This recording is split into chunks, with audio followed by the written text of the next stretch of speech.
Hey, this is Kirk. And this is Bird. It's the Kirk and Bird Show.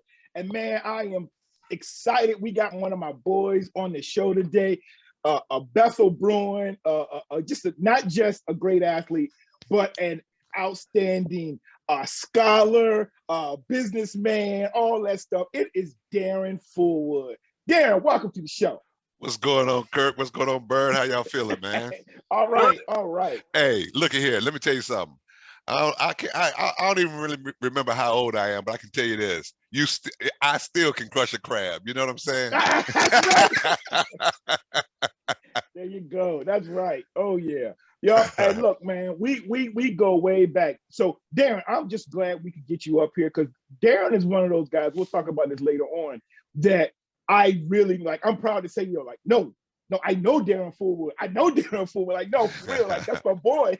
Like, not just in school, but even afterwards when we were up here single and we would go play basketball and Darren would have little parties, Final Four and all that stuff. So, now I'm proud. When somebody say who you got in your phone, I can be like, yo, I can text Darren. Like, cool. But Darren, no. So for real, like Darren, tell us a little bit. Let's go back. You're known, growing up, like you were a youth football legend, all right? You balled out playing at Bethel, and then you played college football. And if I'm not mistaken, you got playing time, if not started some as a freshman at the Naval Academy. So let's go back to where you started. Did you play at Mallory, and tell us the sports you played, and how'd you gravitate to what you did? Yeah. So first of all, thank you again for having me.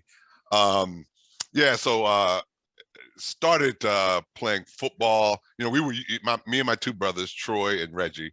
We were year-round sports guys, and that's what my dad did to make sure we stayed out of trouble, if you will. So, the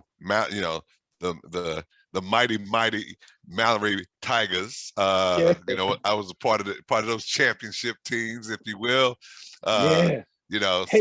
Some legends came out of there and whatnot have you. Played baseball for Mallory and played basketball as well for Mallory. And my dad was one of those guys who said, real simply, just back up on my dad and my mom. My dad, he went to Carver High School in Newport News on Jefferson Avenue. Oh yeah. And he failed the 12th grade. And my mother dropped out of high school in the 10th grade. To get married to my father. And so in our household, if you got a C on your report card, then you could not play the sport of that season, if you will. Yeah. So because we loved football, basketball, and baseball, ironically, that desire to be on that field had us excel in the classroom, if you will. So my dad was truly about that student athlete aspect of things. And, when it was happening, I didn't have a great appreciation for it. But, as I look at life now, look where things are, I'm so glad he made us become student athletes as opposed to athletes. So, I had the pleasure of being the only 7th grader on the Jefferson Davis Rebel basketball team. Oh, boom. So we did that thing, and they had done away with middle school athletics, as I was coming through, right, and I was the first freshman to actually be on the varsity at Bethel.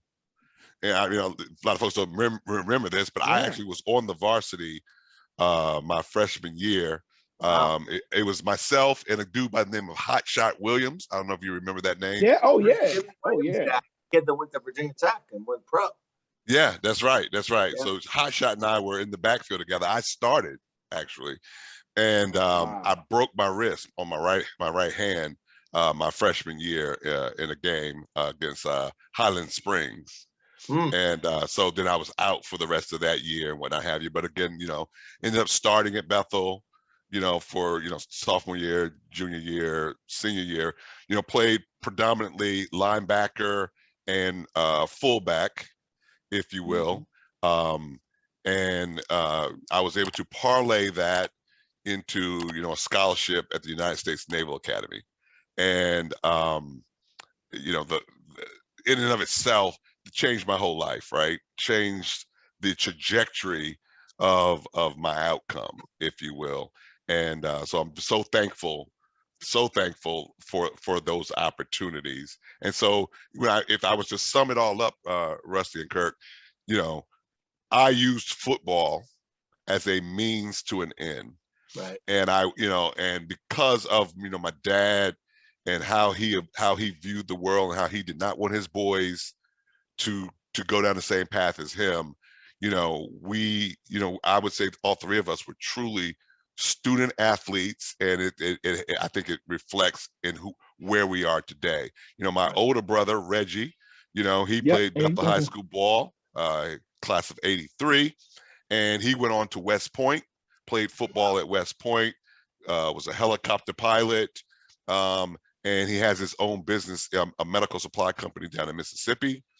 My younger brother Troy got a football scholarship to Hampton University, and he is now the commissioner of umpires in baseball for the ACC, Atlantic 10. There's several conferences. I mean, he pretty much has baseball from Florida all the way to Boston. For the most part. And so, he's definitely doing big things. And I've been blessed to be the director of finance for Amazon North America. And so I manage all accounts payable and accounts receivable for North American clients for Amazon. And I'm one of 5 directors that is a part of building out the brand new $2.5 billion facilities in Crystal City, Virginia. And so, man, every day I go out there, every day that I go down to Crystal City and watch those 2 campuses being put up. By 2023, we will have a 12,500 person campus called Metro Park. And then by 2026, we will have the second campus, which will host 17,500 employees. It's called Penn Place. So 30,000 folks here in the DMV will be employed by Amazon. And just to think, man, I grew up on, right off of Big Bethel Road, 1 bedroom, all 3 of the boys, my brother and Troy and Reggie, they slept foot to mouth. And, and my favorite meal today still is pork and beans with the cut up hot dogs in them, man. Oh yeah. Hey, look. So just one thing about the meal. My mom was a single mom for a majority of my time from middle school up, but we used to have hamburger helper. And man, I remember one time Marcus White was over my house and he joked me. He said, "You got so many hamburger helpers in y'all pantry, it's in alphabetical order." Oh my goodness. Yeah. But man, but look, Darren, your story, that's why we have you up here, bro. Like, it's fine. Like, we're gonna get people that have played professional athletics, people that have done some things, maybe at a level that they've heard name recognition because of sports. But what I am more proud, and just as proud of rather, is the Daron Fullwoods, the Humpies and the Troy Fullwoods, Reggie Fullwood, and you guys, even in the Wallace brothers, we had Jason on, the Incos, we had Creighton on, and what I'm proud of is you don't have to have had some name recognition. Everybody's heard of Allen Iverson, but it's the Daron Fullwoods of this world and that have really made an impact on me, because I could look up to you. I remember you coming home after your freshman year and just the stories. And I like that made an impact. Like, oh, wow. So like, I know the grades mean this, and this is what the military academy, because I knew somebody. And so I am just pleased, man. I'm proud of you.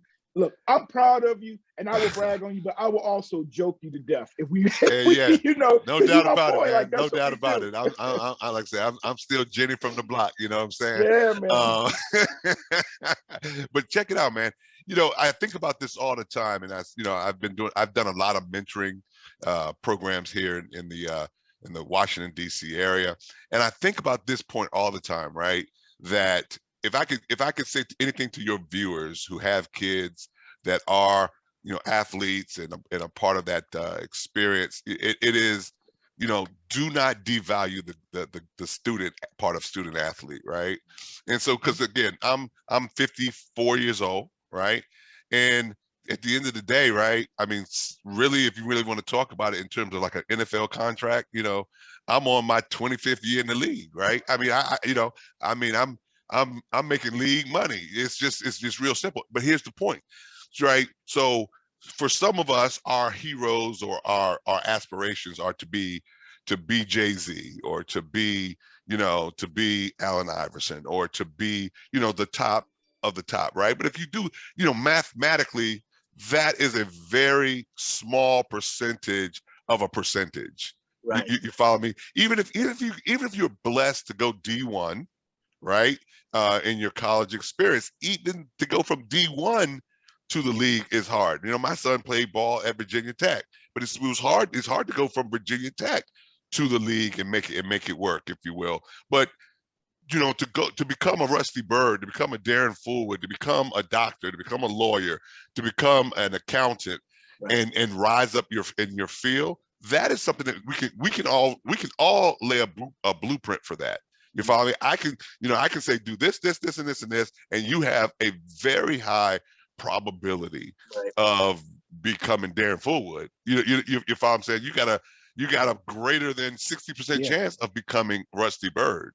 You follow me? You got a very good chance of living in a wonderful suburb of Washington, D.C., or Northern Virginia, or Williamsburg, or whatever the case may be. So we've got to emphasize that at an earlier mark for our young student athletes.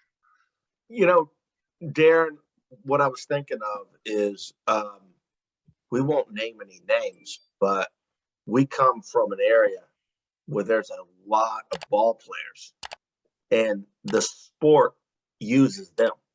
They don't use the sport to propel themselves. And by the way, there's a lot of people like you and other people, Jason Wallace, I go on and on, that have taken education, with what J-Dub is doing, different people. But, we all came up.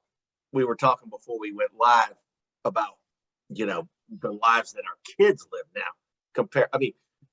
Darren, where do you live? I live in Bowie, Maryland. Okay, you're Bowie. All right, nice area, right? I know that area. I know a couple people live there, but you had an estate out there, right, bro. I'm telling you. In this area, the DC metro area, if you got 3 boys sharing a room, you're living in poverty, and that's what made you who you are.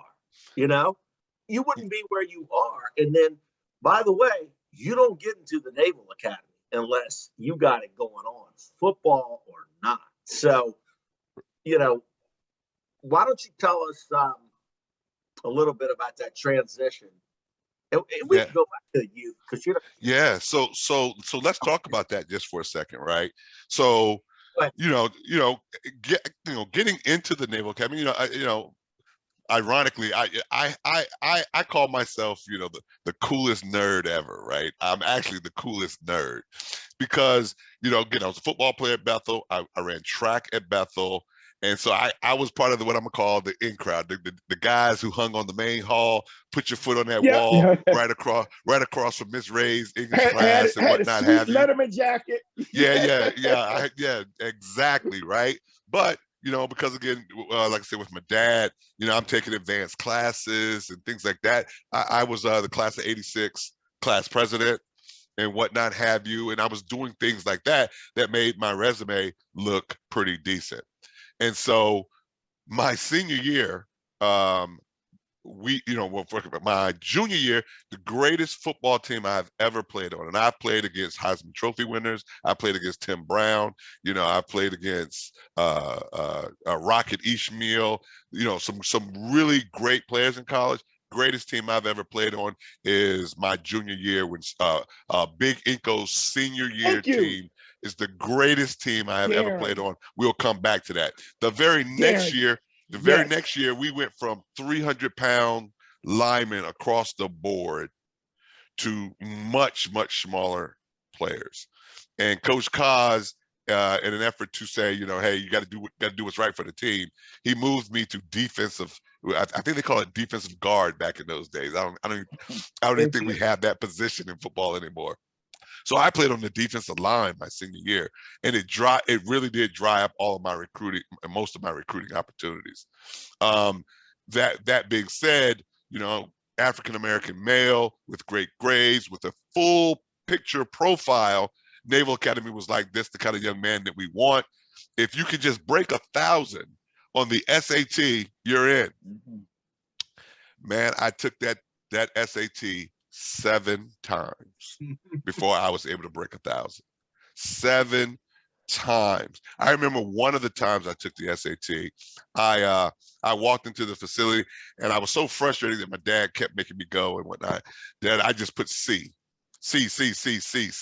all the way down. I was hoping that was a strategy that would work. I think in college it worked on some tests, but for the SAT it didn't work out too well, man. And but long story short, I broke 1,000, got 1030.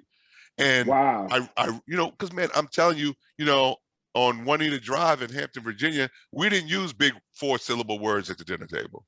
Now, even though we were academically sound, we did not talk the way the SAT talked, right, if you will. You follow me?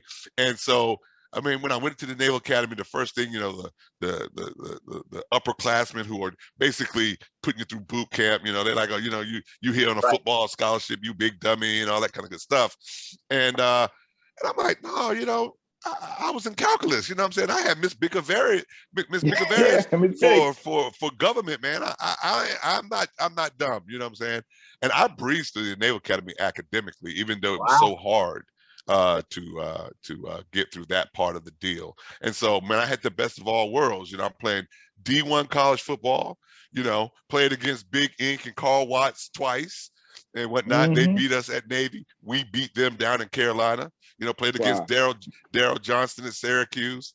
We annually, Navy plays Notre Dame, so that's one of the best experiences. That stadium literally has ghosts in it. It really does. Yeah. I think I saw Newt Rockney on the field. He tripped me up trying to guard Tim Brown. But I was just going to point out. Remember when there was the SAT? They changed, and John Thompson and John Chaney were very much against the minimum requirements, and there was a lot of talk about the SAT being culturally biased. And a lot of people think, well, that's an African American thing. Well, I can tell you, I grew up in a household with a single mother that only went to high school. And you talked about your SAT verbal or SATs. Math saved me. My SAT verbal was so low that Virginia Tech made me take a test to get out of the English as a second language. And thought about the exposure I got by going to college and being in the professional world. I mean, that vocabulary in the SAT, like you were talking about, you had to take it. But that's a very good point, because a lot of times intelligence, and I'll let you go, Rusty, but we equate it to it's the CPU and not necessarily the hard drive. Go ahead, Rusty. So, Darren, I never knew that about your story, and I will very quickly just say, my brother's story was similar. My brother finished with a 3.5 or 6 GPA. All these schools recruited him: Tennessee, Georgia Tech, Virginia Tech, UVA. And he really wanted to play at UVA. And UVA, he could not get his SAT scores. Now, when I say he couldn't get his SAT scores, they didn't say he could just get 1,000. He struggled to pass the minimum back then, okay? And that minimum was 700. And he took it probably about 4, 5, 6 times. And each time schools were dropping off. And Virginia Tech and Wake Forest said, we'll stick with you no matter what. Well, he got it on his last attempt going into the summer, when he was already scheduled to play in the VHSL All-Star game. And once he passed Tennessee, all these schools started coming back. UVA, NC State. And he said, Virginia Tech was loyal to me. But I tell that story because my brother, who could barely crack 700, now has a PhD and has never paid a penny Exactly. for school. Okay, It's and now hilarious, right? Yeah. my story is very similar. Hilarious, right? Very And so look, I thank the teachers at Bethel High School, and I thank the 757 for giving us that grit. They gave us something, that's not necessarily measurable in some ways. There was a young man who lived across the hall from me my freshman year at the Naval Academy. He got, he came in with a perfect score in the SAT, 1600, and he was like a 3.99. Like he had gotten 1B his entire life. But when you put on the rigors of the Naval Academy and the boot camps lifestyle and the military and all that, man, he folded. He cracked under that pressure, no doubt about it. So that brings me to the second thing that I think I value from the 757. When I got to the Naval Academy, you have to survive that boot camp, right? And I'm telling you, I'm barely surviving. All right. And I'm just like, I just can't wait till we start football practice. Once we get to football, I'm good to go. And man, that first day of football, I was so hyped. I was so hyped to go over to that locker room. And every day they post the depth chart on the door. And I go to the door, and I am 12th on the depth chart. I'm at left corner, but I'm 12th. I mean, they got all the corners listed. Whether you're left or right didn't matter. I was number 12, and I saw the episode of the Kirk and Bird show where Jason said he was 12th on the depth chart, and I was like, hey man, every day I was in practice, and and one time my coach, I did something in practice I thought was pretty good, and he called me Daryl. That's the one thing. People get my name kind of mixed up sometimes. It's Darren, and some people, Darnell, Daryl, blah blah blah blah. I was so upset, man. I was like, no, this ain't going down. I said, I am from the 757. I just remember thinking that the entire freshman year. I'm from the 757. I done played against Lenny Lumpkins, homeboy. I done played against Robert Banks. We not playing this game. None of y'all hit as hard as John Britt. None of y'all know Terrell Britt. You know what I'm saying? Yep. My junior year line was 300 pounds. Everybody, it seemed like the entire offense, my junior year, went to college on scholarship.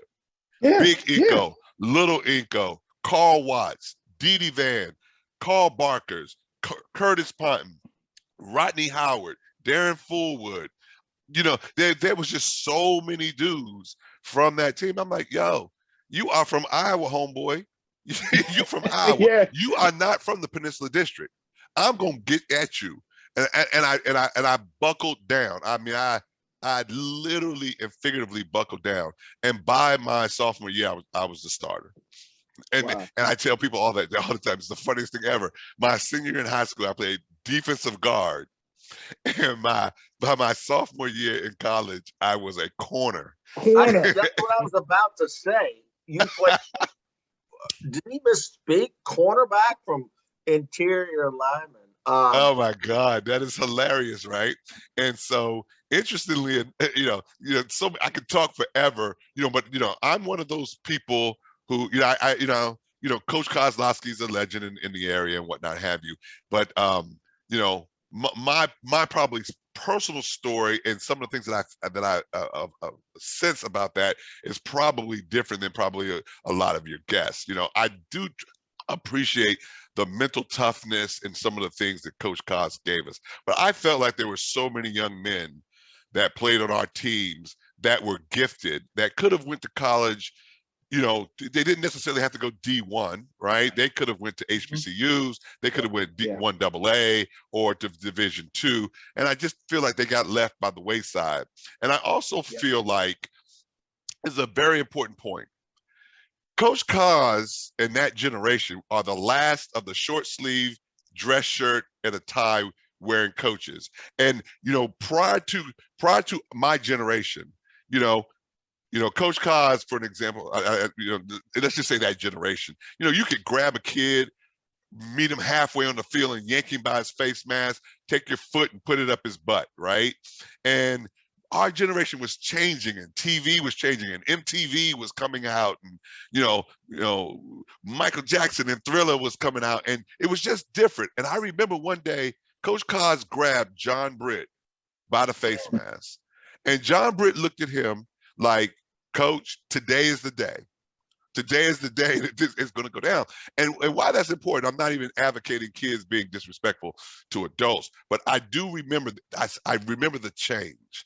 And I feel like our group, our year group, Rusty, your year group, 85, 86, we were the group that kind of changed like a Coach Kozlowski from that older Newt Rockney, Bo Schembechler mentality to the Allen Iverson era. You follow what I'm saying? In other words, I don't think Allen Iverson survives a Cos 10 years earlier. I think because we mentally prepared him for that.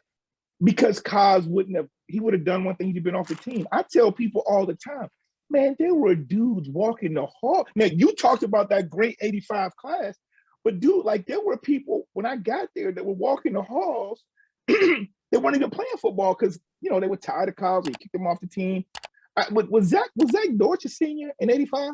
Zach Dortch's class of 84. He was Zach Dortch. I feel like there were some people walking the halls. Oh yeah, absolutely.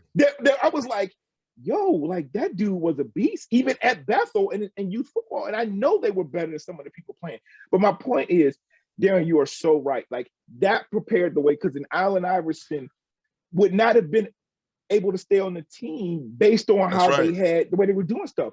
Allen would have wanted to play, but he wouldn't have been able to communicate his feelings and anybody to understand. Now, there might have been some assistant coaches that understood, but they might not have been able to have the weight and the pull back then. But I do believe, especially in the 70s, but as we went through those 80s, we were kind of laying the groundwork and you started to be able to have those things. You're absolutely right. But I will say this, having been through it, it also let me know how the real world works. Man, let me tell you. So go ahead, Kirk. I see you wanted to say something. No, you're the guest. No. Okay. Yeah, I was going to say, you know, you probably see my picture background is my pride and joy, which is my son, you know, who played ball for Virginia Tech, you know, enjoyed every second down there in Blacksburg and whatnot have you. And, you know, I think it was those tough times, man. It was those times where we had to be mentally tough that led us to be the generation that we are, to give our kids some of the niceties that they have and whatnot have you. You know, my son, you know, from kindergarten all the way to Virginia Tech, went to, you know, private schools, you know, the best schools in America and whatnot have you. His high school good counsel, his good counsel got two dudes in the Super Bowl coming Sunday, you know, Keandre Jones, number 47 for Cincinnati, and Blake Countess for the LA Rams and whatnot have you. You know, Kendall Fuller, you know, played with my son in high school. Dorian O'Daniels of the Kansas City Chiefs. Man, they were loaded. I mean, these were just loaded. And all of that comes from the grit, Rusty, that we endured. You know, I often tell people I'm going to write a book, and the title of my book is going to be called The Punketing of America, and I am public enemy number one. Okay, because the very things that made us who we are, it's the one thing that I don't think I've been able to give to my son, because I've been blessed with that. The difficult we do immediately, the impossible just takes a little bit longer.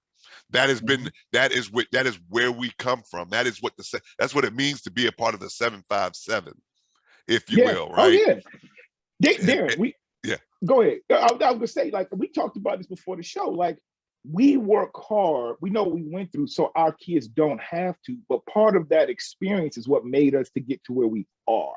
You know, like some of that stuff we had to go through, whether it helped us or broke us or what, or helped us or hurt us, but like we learned and grew from that. And real quick, I'll let you continue. But we talked about it like, we work hard to live in these neighborhoods, go to these schools. And I was saying, I know you volunteered or you work with your son in youth football, you coach, but I was saying earlier how my son, I helped coach him for years, but he has never played a football game on grass. He's always played on the turf field.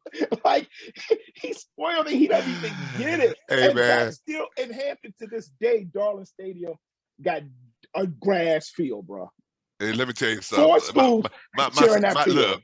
Look, my son would have walked out to Gosnell Hope Park and turned around, got back in the car, and started sucking on his bag of oranges. He would have been like, "Nah, coach, we don't do this, coach. This ain't how we play." You know what I'm saying? Look, my son also. He never hit rocks. Right. Yeah, exactly. You know, exactly.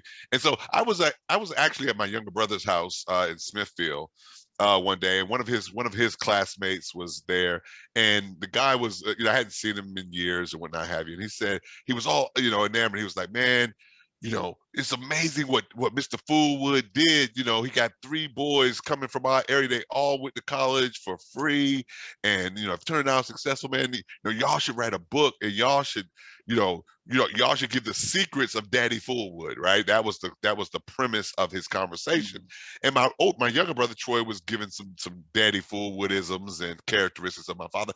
But I was thinking about it. I was thinking about our kids. I was like, my older brother's kids, my kid, and my younger brother's kids, they're different. They're not like us. And I was just like, damn, if Daddy Fullwood's teachings are so legendary and we're all smart, well, I'm sure we all took that into that part of our life. What's the difference?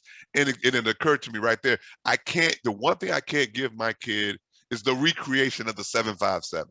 I can't give my kid the riding your bicycle to practice, you practicing without your mama on the field. I coached my son in Little League, and I'm telling you, the moms would set up their chairs right. I mean, their feet would be right on the sideline, and set up. And if you said something to the kid like, "You better move your ass, boy," you know what I'm saying? Oh my goodness, you would have got a talking to right there on the spot. And I remember Coach Irvin. I remember Coach Irving from Mallory Little League. We were playing Northampton in the championship game. I started crying for something.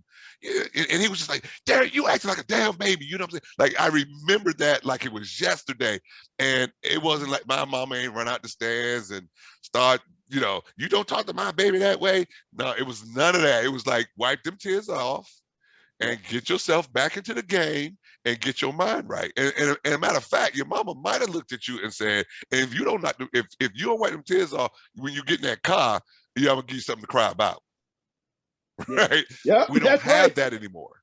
Darren, real quick, because Melendez went to Virginia Tech and I went to Virginia Tech, and we've got probably more connections. Tell us a little bit about your son. He went to Good Counsel. What year did he get out of Good Counsel and at Tech? Tell us a little bit about that. Yeah, so my son, his name is Darius Fullwood. He played high school ball at a school in the Washington, D.C. in the DMV called Our Lady of Good Counsel, which was a perennial powerhouse. I would say one of the premier leagues in the country is the WCAC, the Washington Catholic Athletic Conference. And 2 of his 4 years, they won the WCAC.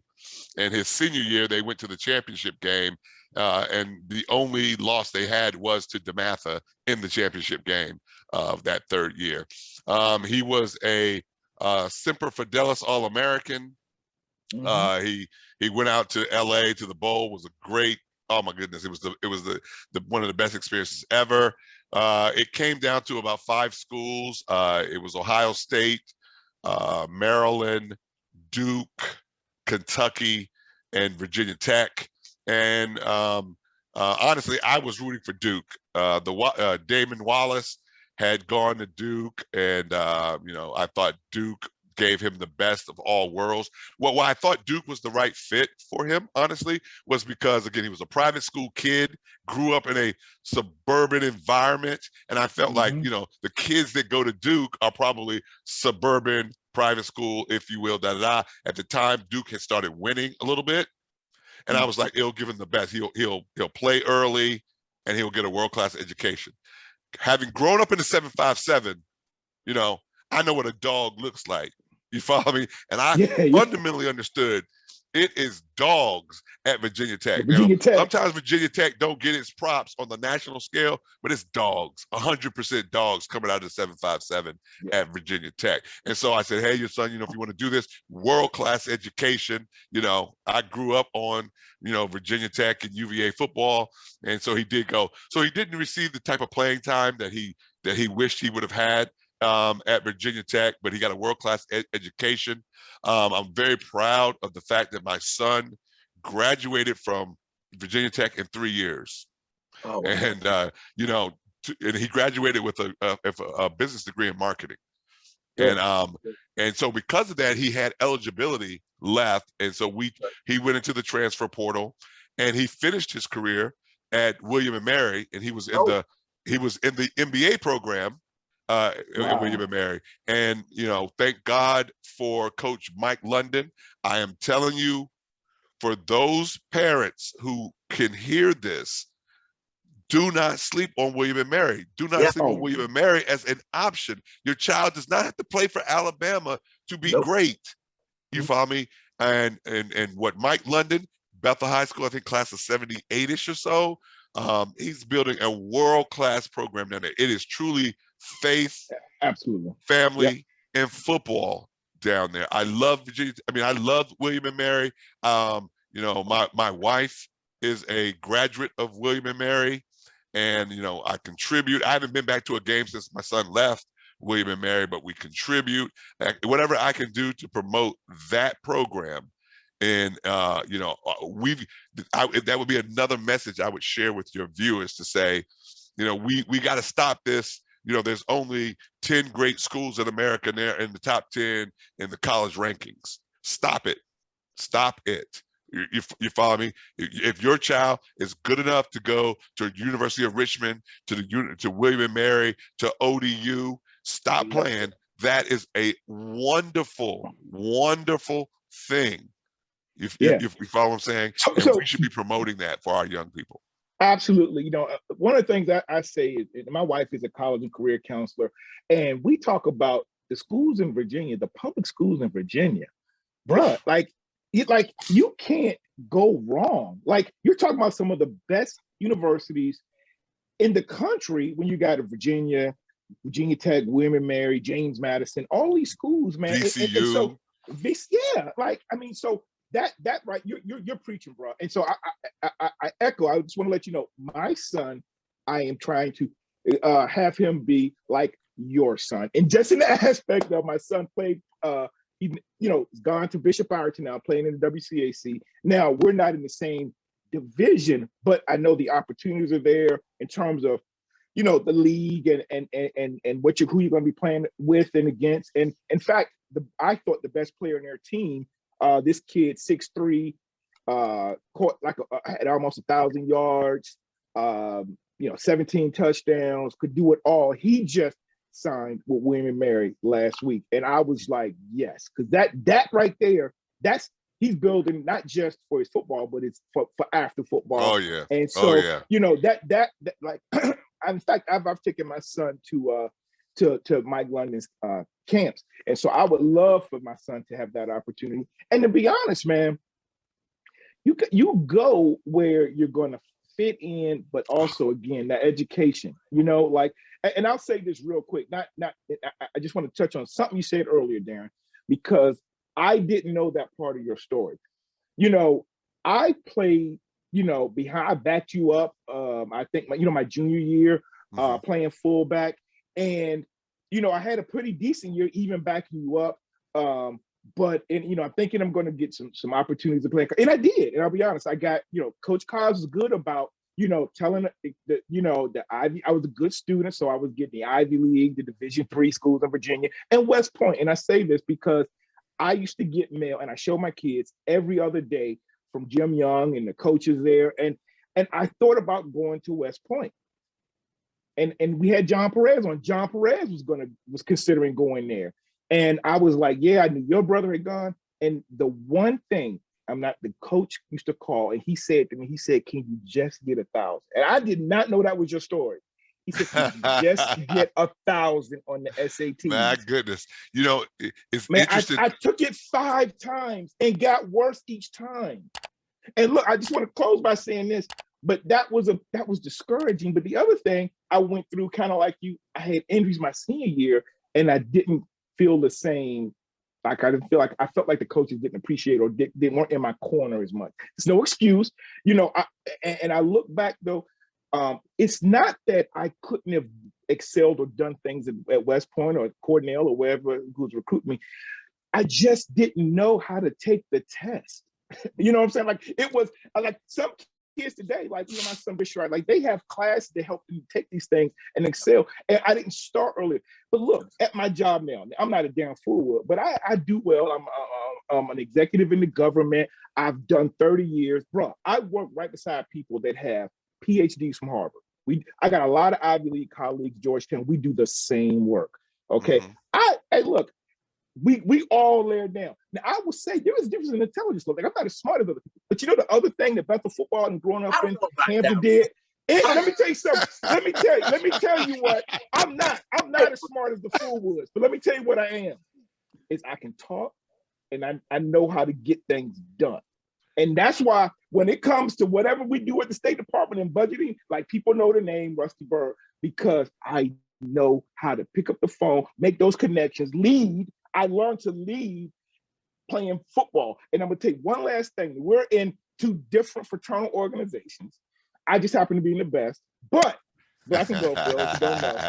No, but all love. Darren and I both were in the Omega League in high school.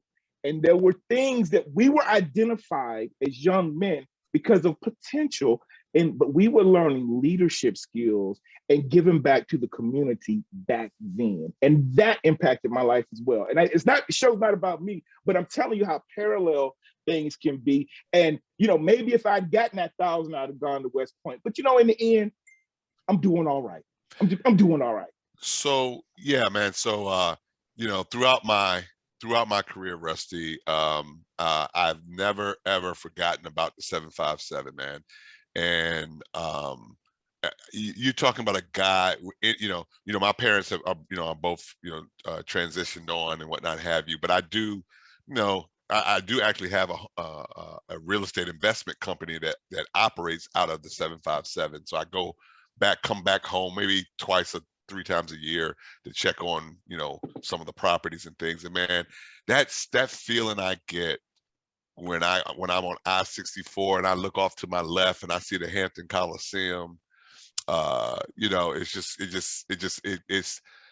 I've lived on the West Coast. I've been overseas in the military. You know, I've traveled the world, and there's just nothing like you know, driving down, you know, Pembroke Avenue and just seeing, you know, old friends and things, or Shell Road, or you know, Fox Hill Road, or whatever the case may be. You know, I think, you know, again, I've lived in the Washington D.C. suburbs for now 27 years, and man, I still think Mercury Boulevard is the best street ever invented, man. And so as I have traveled and been blessed, I would say financially and things of that nature, on Thursday evenings and Sundays, I've always tutored kids. No matter what's going on, I'm running so much stuff at Amazon, it's not even ridiculous. But on Thursday evenings at 6:30, all things stop. On Sunday at 4 p.m., all things stop, and I tutor kids. I tutor on Sundays in the SAT, and I tutor math and physics on Thursdays. That is my give back. That is my love, because again, you know, first of all, no kid should have to go through 7 times on the test to break that 1,000. And I've figured out the secret, you know, as an older person, if you will. And I just want to make sure that the next football player or the next basketball player or the next just, you know, non-athlete, you know, can get what life has in store for them. So I tutor for free, you know, in the COVID environment. You know, we do it just like we're doing right here, right now. And I jump on and I show them tricks and tips on how to survive, how to crack the code Right. of learning. And so that truly is that's truly my passion, if you will. It's just is hanging out with these kids and doing what I can for them and whatnot have you. I just changed my backdrop. I was just going to throw that out there to a couple of kids that I mentored while my son was at Virginia Tech. If you look at the picture, I guess from left to right, on the far left with the orange cap on, that is Tremaine Edmonds, first round draft pick for the Buffalo Bills. Bad man. And there's my son, the second there. The third kid is Terrell Edmonds, first round draft pick for the Pittsburgh Steelers. And another one of the defensive back players from that time, Khalil. But you know, every spring break, while they were at Tech, they would come to my home here in the DMV, and we would hang out, and you know, it's so funny, man, you know, because I would give them money to go to Six Flags and all of this foolishness. They're like just big kids, man. They just big old kids, and now that, you know, they are doing great things and whatnot have you. And so I just say that to say, you know, we idolize them as stars. Yes, they're making way more money than Uncle D right now. But all things being equal, man, you know, we have to pour into these kids, right? And we have to be role models, be mentors, stand for something, you know, all the things that I think we got coming through the 757. You know, we try to pour that into this next generation. So I just thought I would share that. Yeah, Darren, when you mentioned going down 64, I always point out that when you go down 95, once you hit Fredericksburg, everybody gets nice, you know. And I did this thing.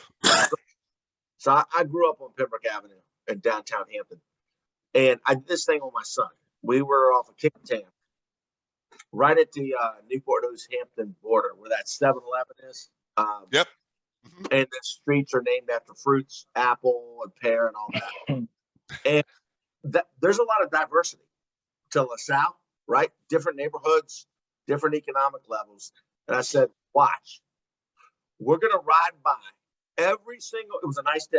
Every single person that we see, watch this. I'm going to make eye contact with them. I'm going to smile and I'm going to wave. And I said, watch, they're going to smile and wave back. Yep. 100%. Every single person that was out in their porch yard. Now, you do that up here.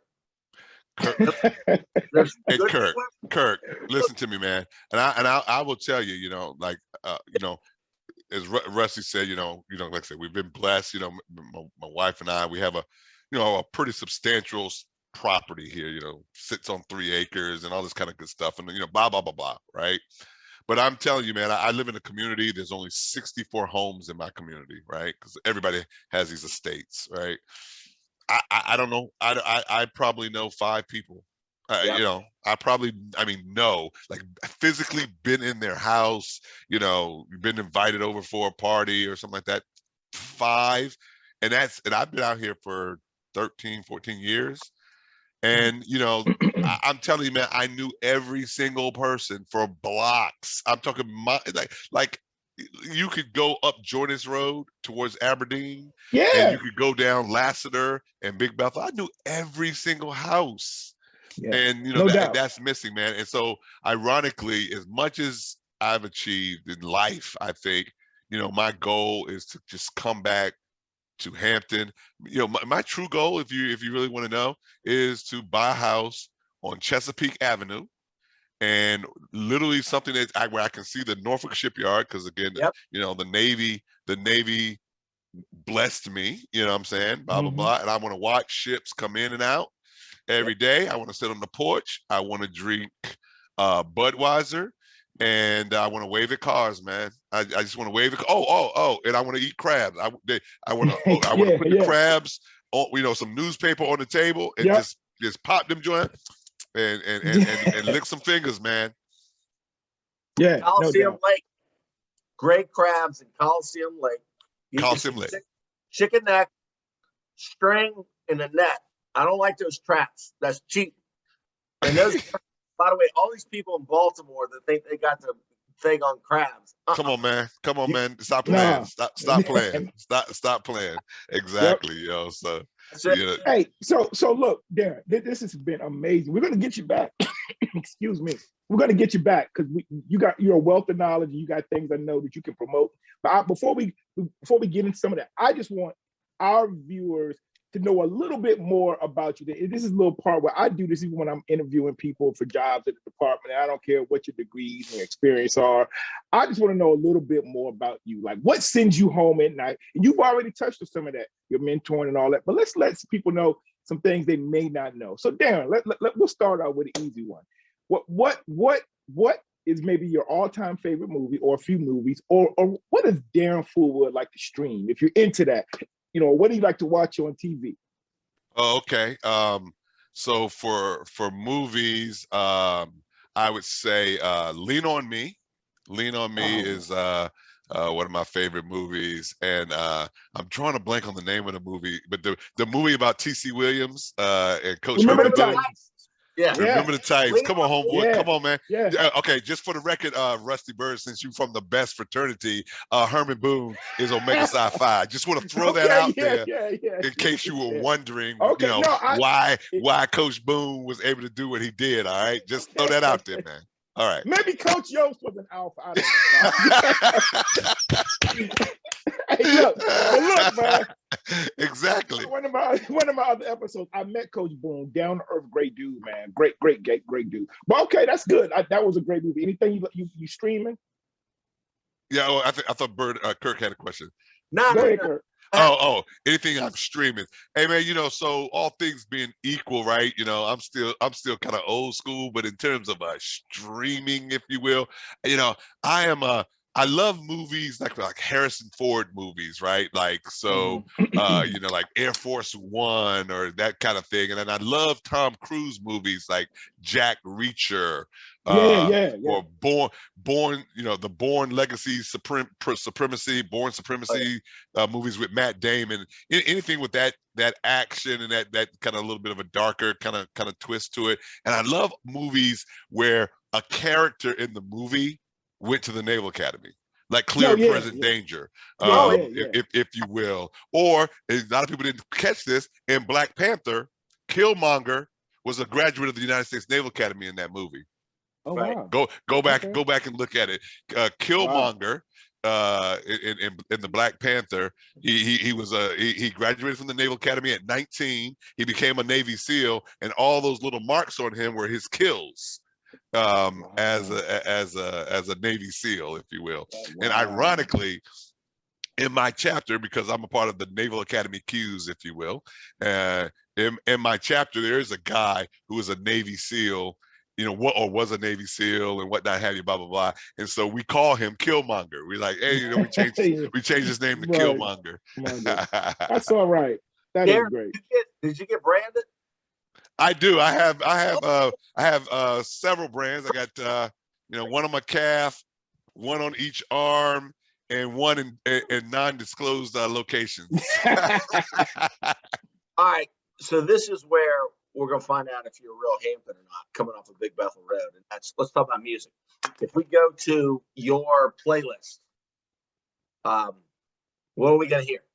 Okay, so let's just start. Let's just get this out the way. So off the bat, Prince is the greatest artist ever, right? So I got Prince songs you never even heard of. I got Prince. I was on the Michael Jackson team. If you on the Prince team, but I was Come on, man. Michael. Come on.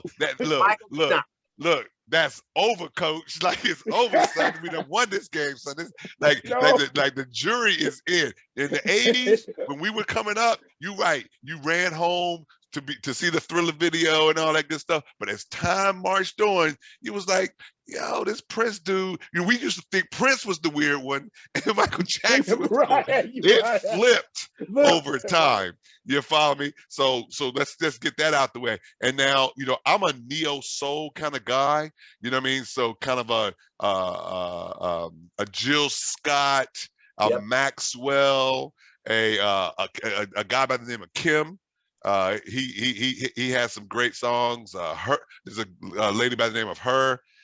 Great, you know, that great chill vibe, if you will, that cool, you know, almost the kind of music that you like with be somewhere sitting in a lounge and walk up to a woman and you feel it almost give you a little extra confidence, because kids they don't know like you see them 4 boys behind me, man. They ain't got no rap, they text, Right, man. right. This is the text don't need generation one. behind me, man. Huh? Oh, I know. They don't What's that, Kirk? They don't need one. Oh, that's true. That's true. We They the ones don't that need need a rap. Yeah, they don't need no rap. You got a great point there, man. Hey, foolproof. Sit down with a woman.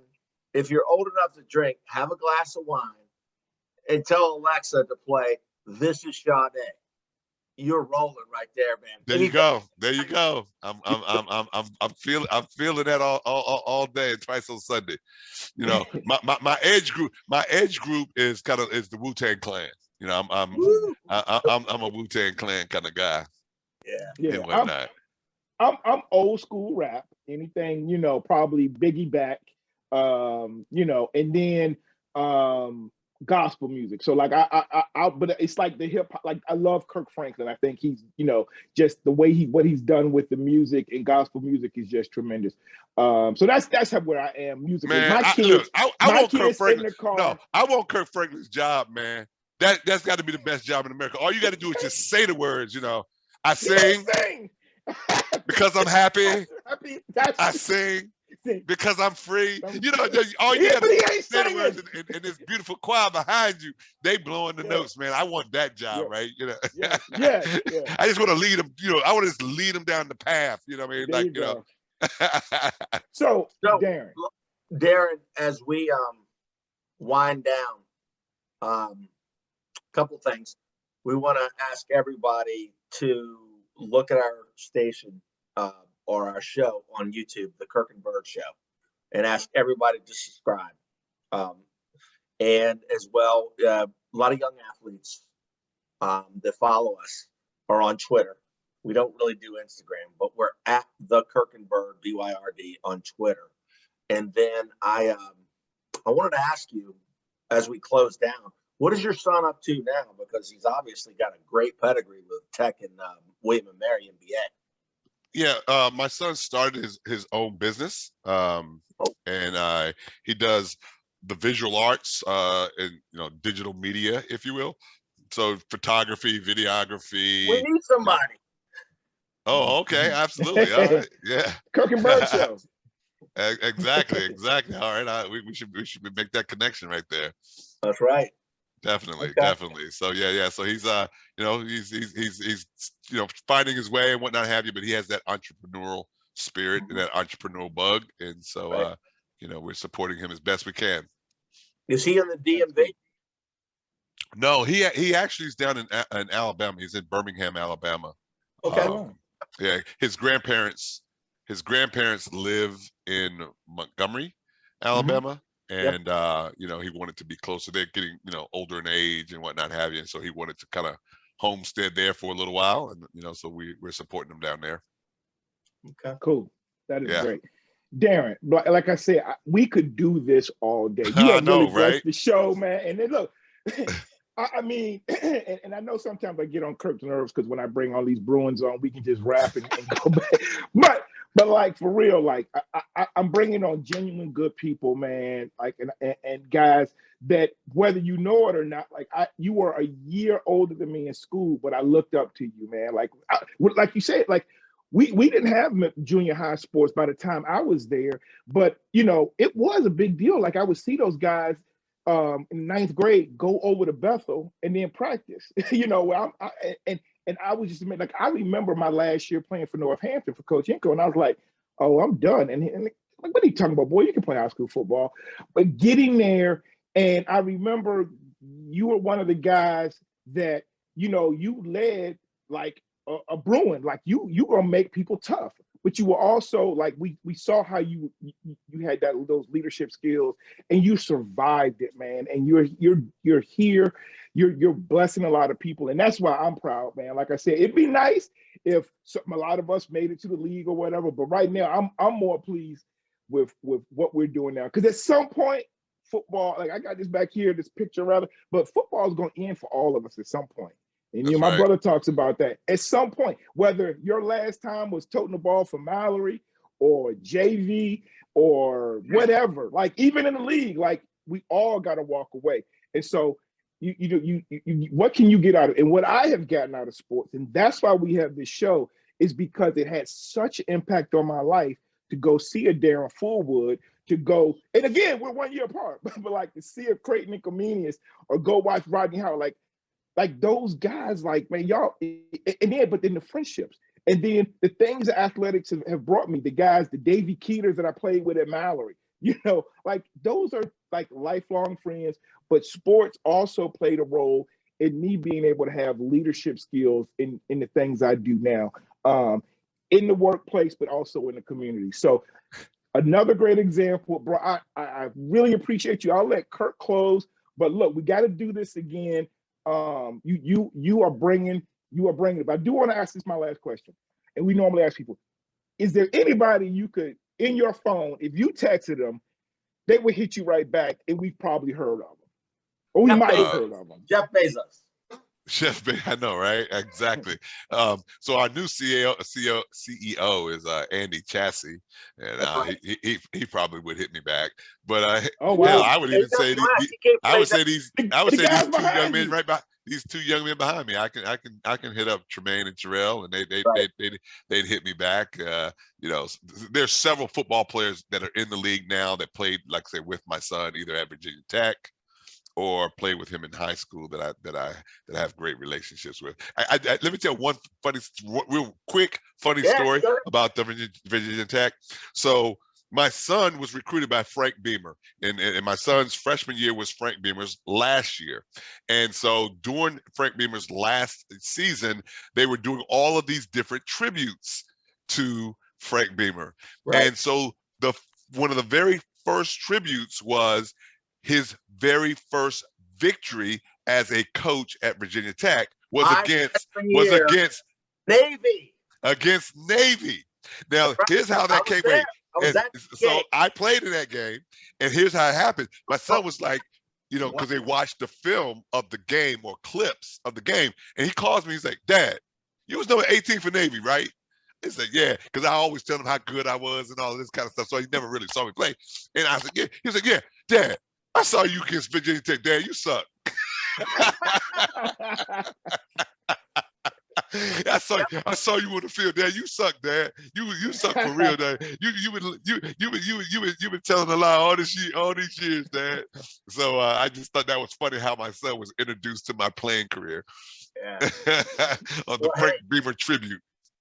Tremaine Edmonds and Terrell Edmonds might be first round draft picks, but you're the guy that went on record as saying they have no rap.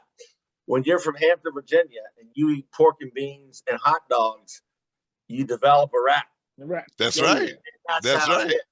Right? That's right. Survival of the fittest in the Bethel High School hallways, oh, buddy. Yeah. Oh yeah. and we had the women. You asked in there. Bethel and Denby had the women. Oh my goodness. Yeah, that might be another show. yeah. And tell those dudes that Sade, best of Sade, still works. I'm just saying. It stands the test of time. They won't listen to me on stuff like music and and how to have game. You know what I'm saying? So yeah, no doubt. Well, look, man, I really appreciate you being on the show, Darren. Look, at some point we may even want to get Reggie and Troy on, because you guys have really just you represented your community, your parents, and all of us so well. We're so proud of you. Like I'll never forget, like your brother Troy, Humpy to a lot of us. Like I'm proud. Like, well, I don't know if you remember this, but and people don't know. You just talked about him as being a commissioner of these, Power 5 conferences in baseball. But we went to see your brother umpire Major League Baseball games, and I remember when I live here in Prince William. I live like 2 miles from the stadium. When he was just coming up, I remember I couldn't text back then, but I got in touch with him, and he was umpiring a Potomac National, The whatever they Potomac, were. yeah, Back the then. Potomac Cannons. Red They were the Hens or whatever you Cannons. call them. Yeah. And he got me tickets. I got in free. I was showing my wife I was a baller. But like, I was proud of him, man, whether he was doing single, double A. But then, like, yo, he got us tickets. We went to see him umpire against the Atlanta Braves. And then, like, and just still down to earth. You know what I'm saying? And that's what you guys have done. So you didn't even mention that part, but I'm proud. I'm gonna brag on you and what you guys have done, because I mean, I look back, man, and where we all started. I remember those two-a-days, bruh, those summers where we would, you were knocking the snot on me. Diddy Van knocked the snot on me, but then he put his arm around me on the bus going to a game and gave me a sticker in the 10th grade for my helmet. So like, y'all did it, man. See, you used to be down with me, Rusty Bird. You ain't down with me no more, man. You suburban now, man. Because like I throw a Super Bowl party every year. I invite Rusty Bird. He don't RSVP. He don't respond. Man. I mean, I'm just saying. It's just little old me, man. I mean, we gonna have pork and beans and Franks, man. Come on, man. I got your text, and look, I'm actually gonna say off air, I want to go, but then my son was saying that he wanted to have something here with his friends, and that causes. But look, I'm coming back. Hey, Kirk, you see what I'm saying, Kirk? Kirk, you see what I'm saying, Kirk? Right? You invite me, I'll come to your. Look, I got you, Kirk. You got Rusty's place going forward, Kirk. I'll make sure I get you on the invite list, man. Also that dynamic. I ain't cool enough to hang out with the birds, man. Back in the day, look, I just found out about 3 weeks ago his real name is Hudson, man. I don't know what's going on, man. Look, Fullwood. Man, back in the day, I used to go before I was married and had kids. I was there.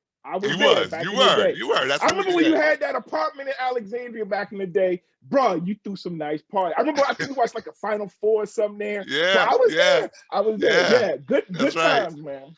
Oh my goodness. I'm sure that apartment company was glad I left. I don't think you're supposed to have 60 people in an apartment at any one time. I think that's against the rules.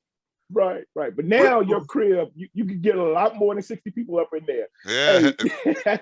Thank you, Lord. Darren, before we close, who do you like on Sunday? You like the Rams? Yeah, it's interesting, man. I'm gonna say the Rams, just because I think Aaron Donald is.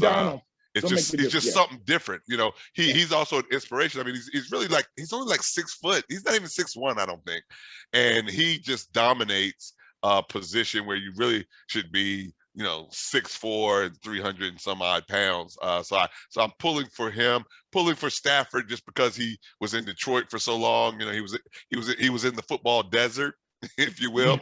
But ironically, one of my son's closest friends, Keandre Jones, is on the Cincinnati Bengals. So I'm a little torn there, but I feel like I'm going to win either way. So yep. So there we have it. Yeah, but that young man, the quarterback for Cincinnati, he's something different. Joe's something different, man. He may very well be the next Tom Brady. Like he could have that kind of a run. So I'm gonna say one thing, and Rusty, you take us out. But let's get together up here. But if we go to Hampton, we got to stop by Wilkes Barbecue, which has got a window still, and get the pork barbecue sandwich, which is the only barbecue, right? The vinegar based, and I don't know how much it costs now, but it used to be like $1.50. You get a soda, and everybody talks about Pierce's, which you can see on Route 60 from 64. That's always the top 10. I'm sorry, but Wilkes is better. Okay. We go to a game at Darling Stadium. We'll watch Bethel lose to Phoebus, and we'll get us. Oh no! See. Don't talk that you trying to go viral? That's what you trying to do. Darren, you want to go? I tell you what, Kirk. I tell you what. I know Bethel's gone through, some transitions and some changes and whatnot. On another show, I would love to state unequivocally what Bethel needs to do to regain his glory. Having played ball up here, I know exactly what Bethel needs to do. We coming back, man. All right. That's right. You hang on. You hang on. Nope. Yep. Well, I will close this out by saying this. We can also go back home and we can get something that you cannot get anywhere else. We can go get some yak. All right. Oh, hey, listen, see, I wasn't gonna tell you that. I wasn't gonna tell you that my cousin is coming up and she's bringing, for Saturday night, we're having a pre-party and we got yak, we got the dark fried shrimp fried rice and and shrimp egg foo young from down on Jefferson Avenue, 25th Street in Jefferson. Right. So no. Don't worry about me. Don't worry about me, Rusty. Don't worry about me. We're gonna be all right, brother. Hey, look, all right. I might have to come. And let me just tell you, I understand the nukes, the alphas, the Q dogs, and all that. But let me tell you, man, I'm a white guy and I ain't ever eaten yak. Is it good? Oh man, goodness. Bro. Hey man, hey, Rusty, close this show down, man. Close this show down. I can't with Kirk right now, man. I can't. Kirk, wait a minute. And I'm gonna give y'all Kirk's credentials again. Kirk is a white guy, but he made the varsity at Phoebus playing basketball. Right. He made the states in tennis, and he was a cross-country athlete, 3-sport athlete at Phoebus. Yeah. So, and I'm not gonna quite call him White Mike, but he down. So how did you get out of Hampton and not eat yak? That's what I'm saying. Man. I mean, I'm loving his credentials. Other than this man don't know what yak is, man. Come on, man. How you gonna claim the 757 and don't know yak? Hey, take his 757 card. I'm gonna take your card. Yeah. Mail his card back in right now. It's gonna be changed to the Fullwood and Bird show, bro. Like I live in the wealthiest county in the country. I used to drink grape Kool-Aid out of jelly jars where you take the label off. But I tell you, I've not had yak. Do they have it up here? No, it's I didn't realize it's a thing down there. Yeah, it's not even a real. Yeah. It's not even a real Asian dish, man. It's not. Another place that I always stop. Always, if my car makes it to Hampton, I always stop at Captain George's. And get myself a round of good seafood. I think I cried when the Captain George's that was on Mercury Boulevard closed down. I know. I actually shed a tear, and I hadn't lived there in 20 years at that point. Yeah. I went to a couple of proms in high school, and so one prom we went to the one in Williamsburg. One prom, it was like we went to the one in Norfolk, right across the bridge. Hey, Kirk, you listening to this guy? I went to, when I went to my couple of proms, I visited each of the Captain George's. You feel what I'm saying, Kirk? This show, man, is something else, man. I'm confused right now, man. I'm confused. Man, Darren, I told y'all we could do this all day, but look. Fullwood, thank you for blessing us, man. I really appreciate you being on the show. I don't think I'm gonna be able. I was going to hit you back early. I don't think I'll be able to make it Sunday, but we have got to get together, man. We got to hook up, because it's like we never skipped a beat, and that's what I tell people all the time, man. That's how that's how it is from back home too. Like I don't have to talk to you for 10 years or 15 years. Like when I get with you, like boom, So thank you for blessing us, everybody out here, man. I just want you to know that this brother is legit. No matter what he's done, he's just still there from around the way. So this is Kirk and Berg. From the block right here. That's right. We are signing out. Kirk and Berg are out. We're off like a prom dress.